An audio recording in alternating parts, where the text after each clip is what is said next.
Hello everyone, this is AndresRestart, and this time we are talking about The Legend of Zelda Ocarina of Time remake for Nintendo Switch 2. There's still a lot of debate as to how big of a deal this remake is going to be.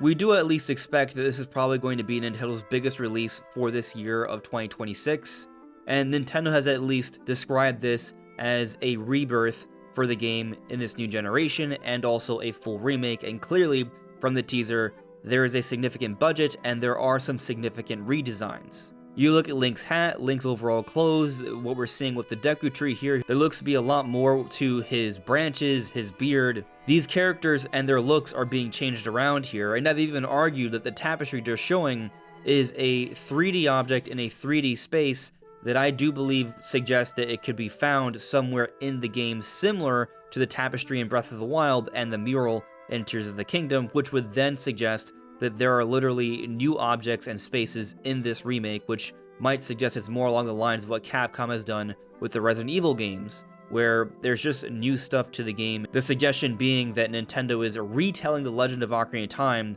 but almost in a way where it's going to feel like a new game. Now, is it going to be that big of a deal? That remains to be seen. This could end up being something similar to what we're getting with Star Fox, where the campaign isn't actually any new content, it's just visually redone, with a lot of quality of life updates and a whole bunch of new story content, and then the new content comes in the form of a challenge mode and a multiplayer mode. But as I've argued several times already, that is a budget title, and also to do Star Fox justice, the gameplay is so timeless. It's a more simple style kind of game, an on-rail shooter. A one-to-one remake in terms of level structure makes sense for that in order to allow it to still feel like a modern game and match up with the modern standards, but Ocarina of Time, on the other hand, I don't think would work quite in the same way. If they were to remake the game with modern visuals, you step into Hyrule Field, it's gonna look awkwardly small. If the Lost Woods is just like these different squares in a grid-like structure, that's not gonna really feel like a forest that you could get lost in. The size of Jabu Jabu on the outside as opposed to how he looks on the inside, or even the Deku Tree, won't match up quite at all. It was a lot easier to suspend your disbelief back in 1998 due to the technical limitations of the time and the expectations of the time, but now with modern standards in mind, I don't think the designs, the scale, or level structure are going to really work. So when Nintendo talks about this game being reborn for a new generation, a full remake here, a term Nintendo rarely uses, full remake, and while yes, I do understand Nintendo has used the word reborn in some of their marketing for different games, the level at which they're saying it here for Ocarina of Time, I think, is more significant, more common, more rampant, that it does suggest something more significant. So, yeah, I am thinking that there's going to be new content in this game. To what extent remains to be seen, but as the title of the video suggests, could there be epic new dungeons in this game? And I think you look at it from two different potential angles here. Straight up new content like new dungeons that they could be adding in, or redesigning the dungeons that are already in the game. But before doing all that, let me simply point out that I am trying to reach 60,000 subscribers soon, so if you find yourself enjoying my videos and you haven't subscribed already, I would very much appreciate your subscription. So let's tackle this idea of new content, or incorporating cut content. So Ocarina of Time had a bevy of cut content. We've talked about many times the medallions, how initially the medallions that you're awarded when you complete a dungeon were meant to be a power-up. Like even in the wording of the game, they talk about how a sages add their power to yours, but there's no actual gameplay indication of that. And it's interesting because you look at Breath of the Wild and Tears of the Kingdom, with the sages and the champions, they do literally add their power to yours, and it's an ability that you can use moving forward to help you out with your adventure, but it also is a key item at the same time, very much like the medallions. And so this has actually become a modern Zelda standard, and I think this would apply with the medallions here, which is interesting because the medallions would be something you're awarded when completing a dungeon. Just something to keep in mind as we talk about the potential of new dungeons in this game. But in terms of dungeons being cut from the original Ocarina of Time, there is a different vision for Ganon's castle, but also there were other temples they were considering. There was going to be a wind temple, there was going to be an ice temple, and a light temple. These are dungeons that were believed to have been in consideration but were ultimately cut before the final version of the game. In the case of the wind temple, you look at the Forest Temple medallion, the symbol for it, it looks more like something depicting wind. So what if Nintendo were to go back and somehow incorporate a wind temple that has a lot of puzzles involving wind? What if this is something where they kind of incorporate something like a Korok leaf or some sort of paraglider that allows you to fly around a little bit more, which would then in turn, when you explore around afterwards in the world of Hyrule, you'll be able to glide around and such in different places, which would come with the implication that there is more to the exploration, kind of giving it a little bit more of that Breath of the Wild, Tears of the Kingdom feel. I don't think that would completely make Ocarina of Time like those games. I don't think this is going to be that big of a thing. But if this is going to be Nintendo's biggest release of the year, maybe we could be looking at redesigns to that extent. Might be a little bit of a pipe dream, but still, the idea of them bringing back a wind temple and incorporating a lot of wind puzzles and flying around sounds really cool. Or we take a look at the ice temple. We have the ice cavern, which is a mini dungeon in the game, but this could have been a full-on ice dungeon. And it's actually thought that this initially would have been the water temple. And what's interesting about this is that when you go to the water temple, below the surface, you have to go under the lake to get there, but there is like this big kind of hill on top of the water temple where you have the pedestal that you can teleport to get to the water temple, and there's this big tree. And on this big tree, there's this giant slash on the tree that is kind of like one of those unresolved mysteries of Ocarina of Time. Why does this big tree have this random giant slash on it? There's nothing that clearly explains why that's there. But you see, what's interesting about this is that if initially this is supposed to be the location of the ice temple, it actually makes more sense. Because you see, in the ice cavern, the remnants of an ice temple, a mini dungeon, at the end there's a mini boss, the White Wolfos, some kind of ice werewolf, and it's a pretty cool mini boss, but ultimately that's all it is, just kind of a quick mini boss. But what if initially the plan was for this to be a more significant enemy, and that giant slash on the tree was going to be an indication of it? I would love it if they were to go back to this idea and perhaps scale up the ice cavern, or perhaps include an ice temple elsewhere, and maybe have like a giant White Wolfos, or perhaps make it into a full-fledged epic boss fight where it's more massive, more intimidating, requires a little bit more thinking in terms of how to actually take it out. That would be very cool, and they could add some interesting lore there in regards to the tree in Lake Hylia. Before we continue here though, here's a brief message. Do you find yourself feeling tired, unable to take a good nap during the day from wherever you may be? Then perhaps you are in need of a soft, comfortable sleep mask that blocks out all light. Fortunately, Manta Sleep, the sponsor for today's video, has just that, a quality sleep mask. This sleep mask has super soft, comfy cushions that cover your eyes and block out all light. It's easy to adjust to different sizes, and it feels great to wear. And it's helped me personally fit in just a bit more rest during my days. And signing up now might just be the perfect time to enjoy the summer night sale between June 19th through July 15th to save up to 20% off. So if you're looking to improve your sleep and energy, check out the Manta Sleep Mask using the link in the description below with my code SLEEPRESTART. Now, do I actually expect them to add a whole new wind temple, add a whole new ice temple? I'm personally skeptical that they would be adding this many new dungeons to the game. I do think there's a potential that they could perhaps expand upon the ice cavern. There's that possibility. And I'll also point out this neat idea. You see, in modern Zelda, the Heba region is well fleshed out, but in Ocarina of Time, that region is not there at all, but there is kind of like this open space in the northwestern part of the map where the Heba region would be. So how cool would it be if they were to just kind of open this area up, have like a big snowy mountain out there to at least suggest the Heba region? I don't know if they would actually allow us to explore it, but if that was there, it'd be cool to just see it in the distance. And if they did allow us to explore it, this might be a great place to add a wind temple, because that's where it is in Tears of the Kingdom. So if they really wanted to add a wind temple, I think this is how they would have to go about it, but this would then mean you're going to add a whole other region. Perhaps this is how you incorporate the Rito. That would be crazy, but crazy cool. So I'd be all about it if they were to go this far. Not an expectation. Let's call it a wish that just makes sense. That would make a lot of sense if they wanted to go that far. But again, not an expectation. However, what it is an expectation of mine, I'm going to predict this. And of course, I could be wrong, but I think it makes almost too much sense, is to incorporate the Light Temple.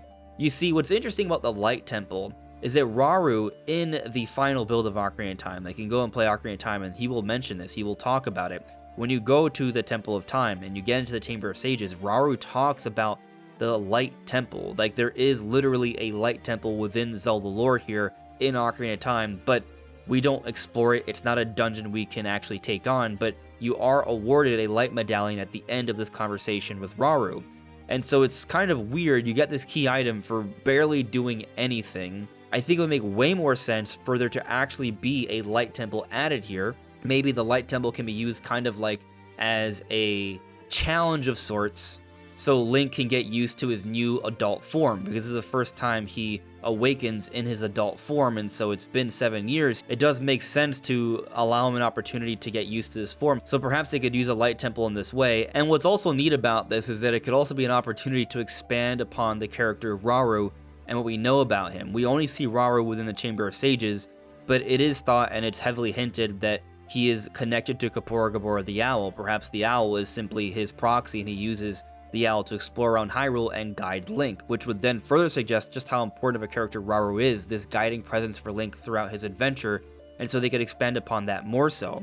We've noticed within the teaser that it's not the same narrator as the introduction to Ocarina of Time, which is the Deku Tree, but it's being framed in a very similar fashion. So it does lead many of us to believe that this could very well just be like the introduction to the game, but if they have a different narrator here, who might that be? The way the teaser goes, it speaks of this tale as something that happened long ago. However, if Rauru, someone who's in a suspended state of time in the Chamber of Sages, him being the narrator for this legend actually is far more plausible. Not to mention Rauru, that name holds more significance now because Nintendo has introduced the new character of Rauru in Tears of the Kingdom, who's the first king of Hyrule. And what's also interesting about this, one of the 3 different teases Aonuma provided to us before the confirmation of the Ocarina of Time remake, was that he was wondering if fans would know who the character of Rauru is when thinking about how they came to the decision to name the first king of Hyrule, the Zonai, Rauru. As we've argued in prior videos, possibly him hinting at the idea that they're going to expand upon the initial character of Rauru in this Ocarina of Time remake. So having a Light Temple there makes tons of sense. So if there are going to be any new dungeons added to the game, I think a Light Temple makes a lot of sense. I do love the idea of them at least scaling up the Ice Cavern, making it a bit more significant, making that White Wolfos a bit more intimidating. Maybe they could at least include some text somewhere or some description somewhere that explains why that slash is there, perhaps from the White Wolfos if they make them into a bigger deal.